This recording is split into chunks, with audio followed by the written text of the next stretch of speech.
ఏంటి భక్తి అంటే? ఉదయం పడకల మీద నుంచి లేవటంతో దేవుని సన్నిధిలో మోకాళ్ళు ఉండటం భక్తి. ఉదయం లేవటంతో సెల్ ఫోన్ ముట్టుకోక మునిపే పరిశుద్ధ గ్రంథాన్ని ముట్టుకోవటం, నీ కళ్ళు మొట్టమొదట దేవుని వాక్యాన్ని చూడటం, అది భక్తి.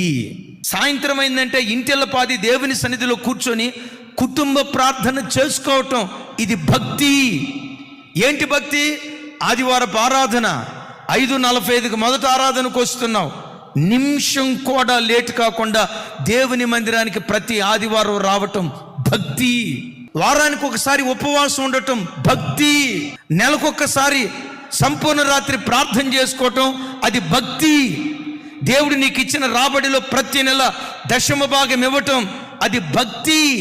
భయము భక్తి ఏ కుటుంబాల్లో ఉంటుందో శత్రువైన సాతాను రాకుండా యోధా గోత్రపు సింహంగా దేవుడే సంచరించును గాక.